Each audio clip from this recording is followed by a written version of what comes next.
waan kana eegatti jalqabde bakka sadii qoodee ilaala garee murnoo pidiyoo kan bakka sadii qoodee ilaala gareen tokko garee 4 kiiloo irraa ajajiitti kennam garee angoo jaalattu garee nugusaa guyyaa biyya ammartisitu ta yoo abiyya ammar jiraat cufayyu seef angoolee fuuldurallee angoo abdattu gareen akkanaan jirti garee lammeessoo ammoo garee oromiyaa kaaptiif yookaan maal goote maali akka wanni qabattee akka qabdii qabattee oromiyaa qorkit ka oromiyaa saamtu garee nam gaanja gurguratti jedhanii tamcaati gurguratti simminto gurgura uski cirrifat simminto uski cirrifat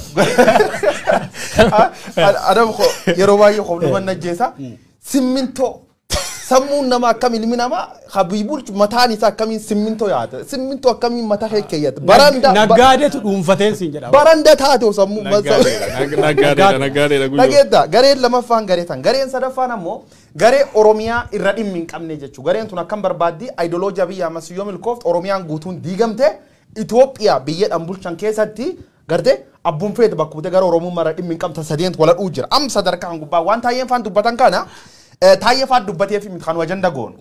Dhugaan gareen am ijjecha Oromoo facuuf keessa anam Taayyee fi Abiy Ahmad yookaan Taayyee fi Shimallis Abdiisaa garee sadee wala dhuu jirtu tana adda baaseen ilaalu. Sadeenu maafiyaa yeroo duu amma tam dubbatte malee yeroo duu gareen tunini garee CCD tokko wal fakkeessa maafiyaa wal fakkaatee gizee hum tokko irra dubbadhee jechuudha. Kiraateera mootummaan qabdi gareen tun tokkochisi wanni bineensu wal nyaatu maal gooti ammo sadarkaa kan gubbaatan baate Taayyeen faani Oromiyaa keessa namni dhumachuu Oromiyaan saamamuu Oromiyaa wagga sadeen darbu mootummaa malee turu irdeebiin nutti maa turtee jechuudha.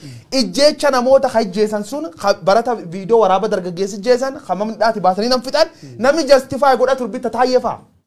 Mataan qara Taayyee dandaafa ijjeecha namoota kan namni harkadhaan Taayyee dandaafa amma maaliif gadbaanii dubbatanii onaan jette ajandaan guddaan kana wanni isaan am gadbaanii dubbataniif walam tokko angorra wal dhabanii lama ammoo maani saamichirratti wal dhabdee jechuudha yoo jalqabirra seensirra dubbate jira hattuun gizee hattu waliin dhabdu gizee qoodatu wal dhabdee jedhan ajaja kana ammoo ka ujirroolch komishinar poolisii naannoo Oromiyaa olaanaa katay jaarsaraarta maddaa saayidaan sunu jechuudha dhugum dubbachuu poolisiin ajajiisa bir jirti this man kan nami ilmaan Oromoo waggootan sadeen darbaniif extra judicial killing in Oromiyaa nami direct order dabarse ilmaan Oromoo viidiyoo waraabsisa qalcha tur jaarsa kanaa jechuudha seenaaf laf kaa'uu qaban wanni amir deddiban hin jirtu opinion agan caalaalle borragan ubaaf deemti jechuun dhiigi qulqulloota dhugaan Oromoo gana nam hiisiifti riib nam dhoorti jechuudha kanaafuu abbootii gadaa Oromoo warri ficcisiis garee tana tok Hangaasaa Ibrahim dubbate jira yaada Hangaasaa taansine viidiyoo dhibiilleen qabnachi dabarra yaa poolisiin humna addaa Oromiyaa jedhamu kuni erguma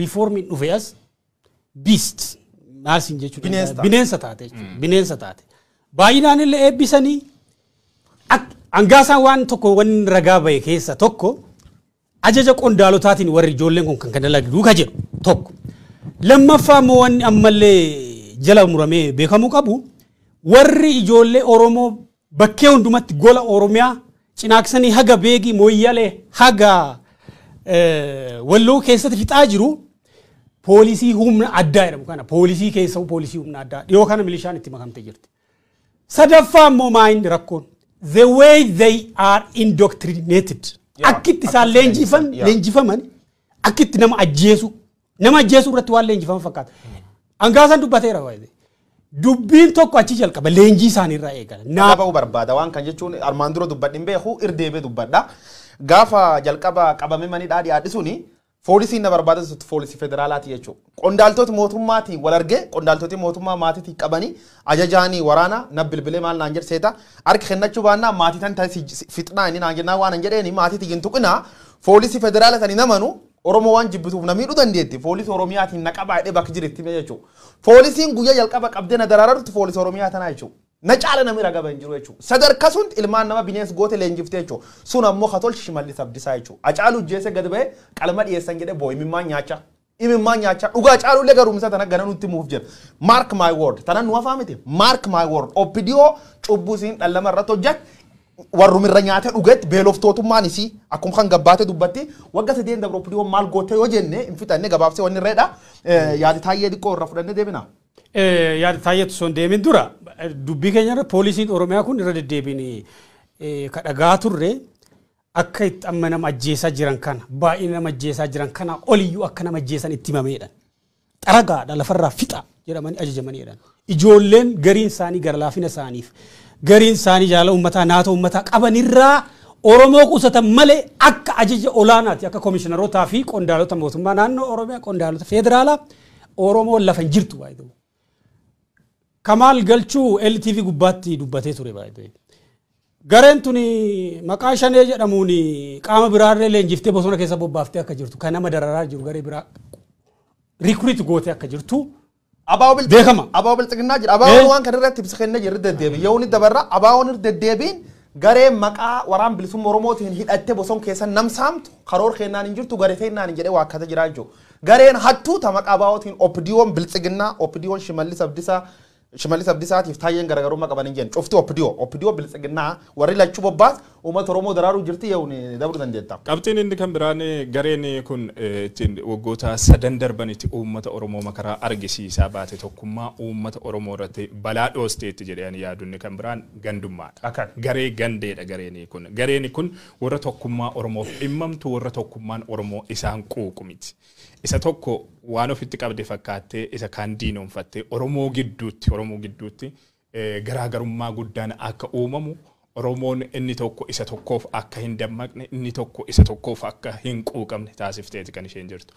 Oromoon dura akka kanaan dura sirra deddeebiidhaan kaasaa turre bagiitti yoo namni lama du'e barcinaaksanitti ba'eeti kan hiriiraan gocha kana dura dhaabbatee qiyaamaatti buusee qiyaamaa itti guyyoon yeroo baay'ee sadarkaa barcuma isaanii raasuutti kan inni ga'u. Inni amma jimlaadhaan duguugama gaafa Oromoonni kutaan tokko jimlaadhaan duguugamu inni kan biraan callisee akka ilaaluudha kan taasifamee jiru. Gandummaan tokkummaa uummata Oromoo caccabsuudhaaf hojiin gareen kun hojjette hammam uummata Oromoo gatii guddaa akka inni kaffalchiisaa jiru argaati kan jiru jechuudha. Cubbuun guddaan inni uummata Oromoo irratti raawwateera jedhee hankaasu amma bakka kanatti gareen aangoo Oromiyaa olaantummaadhaan dhuunfatee jiru kun kana jechuun warri kaanis warri amma garee kana irratti duulaa jiranis keessaa harkan qaban jechuun adda durummaadhaan warri shanee maaloo jedhanii uummata gargar qoqqoodaa girrisaa jedhanii maqaatti moggaasanii ganamaa galgaala itti bobba'anii itti duulaa turan isaanis keessaa harka qabu cubbuu guddaan oppidiyoon uummata Oromoo irratti raawwatteetti jedhee ankaasuu danda'u akka qabxii lammataatti isa kanadha. Kabiraamoo barreeffamoota Taayyeetti banaa keessaa tokko Taayyeen mootummaan bilxiginnaa kun akka Oromiyaatti gaafa caffee mootummaa naannoo Oromiyaatiin hundeeffamu mormaa ture adeemsi mootummaan kun itti filamee dogoggoradha. Warra ga'umsaa fi muuxannoo hin qabneetu caasaa mootummaatti hooggana olaanaatti ta'ee dhufaa jira kan jedhu. Mormee ture barreeffama tibbana barreesseen fulbaana 15 hojmaataa fi heera malee mootummaa tolfamedha mootummaan naannoo Oromiyaa jechuudha. Akka dubbiin karaarraa maqee mallattoo agarsiifnee callifnee mallattoo hin agarsiisan irra deebinee si yaadachiifne. Didam. Kabajamtoota koree filachiistuu ulfaadhaa carraanaa kennuu keessanii fi filannoo bara kanaatiin haala hamaa keessa teenyee paartiin keenya injifachuusa galata dhiyaate hundumaa anis sheerin godha kabajamoo obbo Fiqaaduun dhiyeessanii garuummoo haala keessa jirru wajjin wal qabatee namoonni waajjira caffee kanatti afayaa'ee akka ta'aniif dhiyaatan kun gahumsaan maal fakkaatu ka jedhu gaafiin qabu. Namni kun gaafa mootummaan naannoo Oromiyaa jedhamu kun hundaa'u afyaa'iin caffee Oromiyaa ittaanaan isaanii warra muuxannoof ga'umsa qabne armaan dura seektara takkallee hooggananii warra hin beekne kana irratti komiin qaba jedhe. Beeki caffee jechuun Oromiyaan super region Itoophiyaa keessatti naannoo ji'oogiraafikalii lafa murteessaa irra lafa jiru biyya sanaaf poolitikaadhaaf diinagdeedhaaf karaa hawaasummaallee wanni amma Oromiyaa gahaa hin jiru. Caffeen immoo qaama olaanaa mootummaa naannoo Oromiyaati. Silaa aangoon hunda olii caffeedhaaf akka biyyaattis paarlaamaa biyyaatiif ture. Itoophiyaa keessatti amma paartii fi manni maree garaarummaa hin qabu mootummaaf paartiin garaarummaa hin qabu. Sun rakkoo siyaasaa Itoophiyaa baruma waggootaaf nu faana turedha. Garuu wanni asirraa hubannu maa inni tokko Oromiyaan gubbaa haga gadiitti neetworkiidhaan caasaan guutummaansaa neetworkiidhaan firaa fi aanteedhaan michummaadhaan karaa namni wal jaalatu walitti dhiyaatuun dantaa walii kabajuu danda'uun akkasitti ijaaramee akka jiru mootummaan naannoo Oromiyaa. Naannoon kun immoo keessumaa naannoon Oromiyaa jedhamu irra deddeebi'an yuutubaroota banatanii bakkee garaagaraatti miidiyaa garaagaraatiin naannoo kana yoo arrabsan uummata kana yoo salphisan they don't care. Ummati amma mugaan caffee keessaa kun ummati keenya magaalaa keessatti maqaan isaa dhaamee naannoon Oromiyaa guddaan kun ka utubaa biyya sanii ta'e daily haa diigamu jedhanii yoo lallaban qaamni caffee ofiin jedhu kuni hoogganooti caffee hamma Taayyee kana dubbatteetti namooti achi keessaa mugdu kun dhagaa boositti ma Taayyeeni diqqoo tokko inni goomuuni Taayyeeni opdiyoon turre nama seera bartillee diqqoo tokko seera barachuu miti seeris caala namni barate barate sanbeennu opdiyoon dumaan jechuun miseensin tur miseensifan tur dudduuba gaafitan gaafadhe ture gaafin darbisu sun basaasaallee turtee dhalinnaani yoo basaasuuf dhufganni lamna gaagannu kudhamma edhamaa edhe mormatee kanaafu opdiyoon turre qabannaa fi jechuu Taayyeeni yeroo baay'ee gaafitan ka gaafate caffeen Oromiyaa tunin duriileen turte tabara opdiyoolleen turte ammalleen turte jechuudha. Caffeen amma filamti tuni tabara opdiyoo irra maaliin garaagarummaa qabdi. Gaafiin tiitana bita caffeetan filmaatii keessatti yeroo hin qabne malee waan isii kasi kofalchiisu jira. Namoota caffeessan isaanii kaandideetii godhan dhiyeeffatan keessa jaaltoo fifa jaaltoo beektu san. Ushummaa jedhani. Chiikii fifa yoo siin godin gubbaa jiraatu kaadireen guddoon chiikii fifa obboleessuu fifa adaadaa fifa sadarkaa kanatti Oromiyaan kufteen beektu jechuudha. Waan opdiyoon ittiin milkoofte keessa lammi santimettiin gar saamichisi dabra. Jalqaba irratti opdiyoo wanni isin ittiin milkoofte jalqaba Oromiyaa keessa neetworkii hattuu diriirsite uummata kontirooluu dandeette jirti jechuudha. Oromiyaa Abbaay Tsaayyeetiif Abbo Sibaatiif niitii Azeen Masfiin Caalaa opdiyoon Oromoo saamtee jirti jechuudha. Tan uummata irra gaba. Opdiyoon Azeen Masfiin faan duree saamtu. Shimalli Sabdiisaa jedhee rabara waggaa tokko duraayi. Waan wayyaanee waggaa 27 hin fayyadamaa isin goone dheem caasaa isaatiin dubbatee jira. Hooti duubsitti hima. Armi irratti opdiyooni adoo sila saamte fakkeenya qabeenyi biyyaallo saamte beekta qabeenyi biyyi sun kee qabeenyi guddaa jira warri saamamu mallee ni jira wayyaaneen sun dhuug saamte wayyaanum tun irra saamanii siloo saamsisanii dhibiin qaba Oromoo amma saamtii miti Oromoo amma horattii miti Oromoo amma duroomtuu miti gaafiin ta'e opdiyoon ijoollee bun gurgurattu gabaas armaan dura hojjannin beekta ijoollee bun gurgurattu birri 500 raayyaattis biyyaa teette guyyaan irra guurratti jechuudha. Awwaan maafiyaa kan gizee baay'ee dubbisu jaaladha. Kitaaba maafiyaa tokko keessa waan hin arge maafiyaa Soomaliyaa tokko jira maqaan isaanii Dammeerk jedhuuf yaamu. Dammeerk jechuun harre jechuudha. Maqaa maafiyaa harre. Maafiyaan tun maafiyaa gad buutu maal jedhan yuuzla gadaadamtu wayii. Gadgaloo wayii maafiyaan Soomaliyaa tun maal tolchiseeta nam iyyeessu wayii feestaalii qabatee deemuu argitu. Ini jeefti namsun eeg waan carra rabbi kheel laalladhetti namsun jeefti jechuudha. Jeeftoo siin feestaalii bantifa namichi waya xuriitti fa feestaalii keessa qaba jechuudha. Opdiyoon maafiyaa gasi taati. Sadarkaa gubbaa aggadii wal jaarte opdiyoon gurguddoo waan saamti qabdi. Didiqqoon gandi keessa kan waan saamti qabdu maal gooti? Ijoollee bun gurgurti. Ijoollee matoorii oofti. Ijoollee saayikilii oofti saamtii jechuudha. Lammeessa wanni isin itti milkoofte gandaan Oromoo qooduu irratti. Gandaan Oromoo qooduu kan irratti absolutely successful taate jirti. Project Oromoo qooduu kan bulcha godinaatti hogga yeroo baay'ee mee wal dhabdee Oromoo keessatti taate yeroo tokko waan uumama tokko kan gizee iddoo akkanum taa'ee observe godha mastermindiin hoggantoota godinaati yookaan koree shanan jedhanu deessa sun hin beekta. Mana maree jedhanii koree shananii godin bulchitti akka jira. Koree qindeessitu. Ajaji koree suni godin sun aana sun agaanaa ganda cufin jirti jechuudha. Gareen tun cufti maal gooti hojii waliin hin hojjan hin qabdu. Gaanja waliin gurgurti. Simmintoo waliin wannetti caatii naggaatti waan hin naggaan hin qabbaazee halee namaatiyyuu naggaatti hin beenu ragan argan malee hannisi sadarkaa kan dhufe hannisiin Oromiyaa keessatti hojjetu gugurdaa akka dabalu. Adeemsi isaanii garasumattidha. Amma dubbiin obbo Shimallees waggaa tokko dura dubbate jettee Abrahaam kaaste suni soba miti beektee dhugaadha. Waggaa 27 keessatti waggaa 27 darban keessatti haga fayyadamee hin beekne fayyadamee jira caasaan bilxiginnaa yookaan OPDO Oromiyaa jechuudha. Inni kaanis fayyadameera ta'uu danda'a. Amma kan Oromiyaa haasa'aa jirra waan ta'eef jechuudha. Waggoota 27 darbanitti saamichi uummata Oromoo irratti saamichi Oromiyaa irratti raawwatame haga saamicha waggoota 3 darbanitti uummata Oromiyaa irratti raawwatame hin ga'u. Waggoota 3 darbanitti hojii waggaa 27 ol wayyaanee fi OPDO dhumti isaanumti aangoo irra jiran kun raawwataniin olittidha kan isaan raawwatan jechuudha.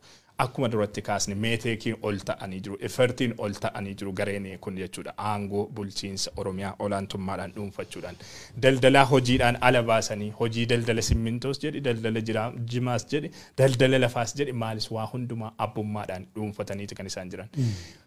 Toora kana hunda godhaniin uummata irratti ba'aansaa kan inni fe'amaa deemu. Saamichi raawwatamu qabeenya uummata irratti kiisii tokkoon hawaasichaa irratti kan inni raawwatamaa jiru jechuudha. Akka barbaadan gatii murteessu. Simmintoo yoo barbaadan fuudhanii samiitti ol baasu sababni isaas harka isaanii jira.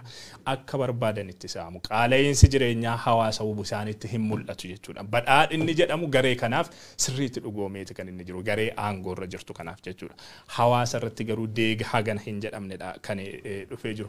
Gama kan biraatiin hawaasa siidhachiif faayidanii haga birri miiliyoona 600 guuranii akka isaan nyaatanidha tibbana Taayyeen fa'aa kan isaanii saaxilaa turan.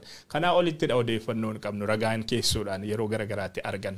Dhimmoota garagaraatiin kun sababa tokkoon sababa siidhachiifna qawwee sinidhachiifna jechuudhaan maallaqa harkaa funaanamte ta'uu danda'a. Imbileens birri biiliyoona tan kaapitaala biiliyoonaan lakkaa'amudha bifa saamichaatiin kan isaan hawaasarraa dhoranii jiran jechuudha waggoota 3 darbanitti. Kun tokko lamaan ba'ee mul'ataati kan hin jiru hojii import exportii hojii raabsa oomishaalee kuduraadhaa haga caatiitti simmintoodhaa haga bunaatti kontirobaandii dabalatee waa hunda kan harkaa qabdu garee Oromiyaa irratti wal ijaartee jirtu kanadha. Saamicha guddaa Oromiyaa keessatti ta'aa jiraniin baay'ee kaasuu dandeenya. Waa tokko kaasa jalqaba irratti. Ifa boruu mana barnootaa jedhamu jira. Oromiyaa keessatti bakkeewwan garaagaraatti sadarkaa akka eeggate mana barnootaa baay'ee gaariidha. Akka Oromiyaatti fiizikaal misooma fiizikaal ta'ee Oromiyaaf hojjetame keessa bara Shimallis Abdiisaa tokko isa dhiyaata. Garuu wanni akka gaafitti qaa jiru maal inni beektaa? Mana barnootaa kana abbaa qabeenyaati moo nama dhuunfaati moo mootummaadha moo NGO'dha kan ijaaraa jiru ka jedhu gaafii guddaadha. Namni tokko hin beeku. Wanni kun maaliin hojjetamaa? Innaan neetworkiin hojjetamaadha. Akkamitti firri yookiin waayil yookiin aantee wayii gariin cirracha dhiyeessa. Gariin feerroo dhiyeessa. Gariin maashinarii dhiyeessa. Gariin immoo finishing materiaalii dhiyeessa. Caasaan mootummaa immoo piroojeektii san kenna. Si galee maatiidha warri baay'een isaanii warri maatiidha warri kun waliin uskii dhugaa warri kun waliin qaba. Waliin cirrifata uskii. Tokko kabiraa immoo warshaawwan guddaa warshaa tiraaktaraa oomisha tiraaktaraa kan Shaashamannee tokko beektume Keenya kan jedhamu. Warshaan kun intarpiraayizii mootummaati maqaadha intarpiraayizii mootummaati garuu akkas mitiidha. Garri caalaa caasaa amma Hangaasaan namoota qondaalota sadirraa ijaarameedha. Neetworkii guddaan kun namoota qondaalota guddaa sadirraa akka ijaarame viidiyoo kaleessa dubbate keessatti kaasee jira. Warri kun kaampaanii bitachaa jiru. Kaampaanii armaan dura Meetek fa'aa Tigireen fa'aa TPLF fa'aa qaqqabatanii namooti abbootiin qabeenyaa guguddoon gaafa Tigiree beeynu qabatanii jiranii simintoo raabsuu cross border by the way yakki warra tanaa infitne guyyaa yakki warra kanaa daangaa ce'ee jira biyya keessa osoo hin taane haga alaatti gara fuulduraatti namallee smagil gochuu danda'u ammas gochaa jiru ta'uu danda'a. Waan tiraaktarii kana irratti waa tokko dabaluuf tiraaktarii qonnaan bultootaa firee mootummaan naannoo Oromiyaa jedhu kaampaanii sanarraa fuudhanii hiranii kaampaanii ofii isaaniitiin abbummaadhaan to'atanii jiran irraa fuudhanii itti hiruu qotee bulaa dachaa kaffalchiisu gatii jechuudha. Konkolaataan sun otoo achiin deemin goommaan irra yaa'edhanii BBC itti matanii qotee bulaan kasaaraa keessa bu'ee gatii tiraaktara sanaa kaampaanii kanaaf deebisee qaba. Waa tokko si dabala. Walamaan tokko si dabala. Oromiyaatu fayyadamaa jira jedhanii eeyyamamu. Yaa jajjaan deemanii Keenya assembly'n traaktara assembly'n wannoo raabsee traaktara raabseedhanii footoo qabu ji'a 2-3 booda deemanii. Achi immoo gareen yuutuubarii Amaaraa tokko Amaaraa keessatti waraana jira Oromiyaa keessa misooma jira. Tiraaktarri sun achuma jira hiramee hin jiru baay'ee. Waa tokko lamaan tokko dabaluu barbaade. Kabiraa Oromiyaa keessa rent seekingii hamaan kabiraa gatii barcumaati. Waan si kofalchiisa waggaa tokko dura kantiibaa ta'uuf miiliyoona 3 kaffaltaadha neetworkii kana. Miiliyoona 3 kantiibaa magaalonni iyyuu wal caalumi magaalonni Oromiyaa magaalaa sadarkaa A sadarkaa B C jedhanii jiru. Magaalaa sadarkaa godina addaa keessa jiran Adaamaan fa'aa sadarkaa A. Iddoon lafa qaban lafti isaanii gatii qabu fa'aa. Bakkee wuddii jechuun magaaloti qaalii gara miiliyoona 5 gaanii jedhan. Amma kantiibaan tokko miiliyoona 5 kaffaleeti kantiibaa ta'ee muudamaa waan jedhamu jira. Itti gaafatamaa waajjira lafaa miiliyoona 1 kaffalaadhaan duri waggaa tokko dura. Ittaanaa hoo ta'uu barbaadde moo itti gaafatamaa waajjira lafaa miiliyoona walakkaa kaffalta. Sii dabala. Kan biraa immoo madda kiraayisisii Oromiyaa keessatti warri kun. Komaandi poostiin labsamee yeroo garaagaraatti Oromiyaan waggoota 3 darban komaandi poostii majala turtee micaasa waraanaatu bulchaa jira. Warri kun Taayyeen karagaa ba'e qawwee binna jedhanii miiliyoona 600 funaananii eessaa akka buusan hin beeknu jedhaara. Garuu immoo wanni irra deddeebiin dhagaa jiru keessumaa hawaasa keenya diiyaasporaa irraa maatii warra biyyaa qabu irraa maaliin dhagaa jira? Ijoollee isaanii mana hidhaa jiran baasuudhaaf haga 200,000 300,000 kaffalaa jira namni. Mogorii dhiyoo kana hiriyaan kiyya tokko abbaa isaa baasuudhaaf 32,000 kaffale. Dhiyoo kana namni wayii immoo Finfinneedhaa miseensa maatii Tigree tokko baasuudhaaf 300,000 nu gaafatanii jedhan. Inni Tigree waan ta'eef hin ba'u jedhamee dhiise. Akkanatti jira. Maal seetammaa Abrahaam wanni kunini wal fakkaataati daawwattoota kan daawwachuu jirtan hanna opinion ammaan tan Oromiyaa keessa godhuu jirta taakara warraatiin wal qabate kaadireen bilxiginnaa yookaan qondaaltoti bilxiginnaa kamiseensi paarlamaa kee jiran kamiseensi caffee kee jiran waan irra dubbachuuf murteessaniif nullee waan harka keenya jira dabbachuuf murteessina ragaa gan caalin qabna war caalan qabna waan warri mun barbaane leegi warri itti nuu jal nuu qabe nu fiixaan baasuuf deemna gama kiyyallee waan jira keessa hojii jajjabdu kibba Oromiyaa kanatti hojjetamta haga mana min dhagahin kan mo'alleen qobu qaba dubbachuu qaba keessa ganja beetu tambo ganja drag ham shaashamanne sammuu adooj kana shaashamanneet oomishama baay'inaan warri jamaakiyaa kuniin oomisha qorichi sun directly booran kee qaxxaamuruun Keeniyaa taakaa jechuudha Keeniyaa keessatti qorsa akka malee barbaadamaati projektiin kun projektii guddaa yoo jedhanii amananii projektii kan bal'inaan qondaaltoti mootummaa naannoo Oromiyaa bulchiis godin Boorana waliin ta'uun ganja kanaan duroomte jirti jechuudha.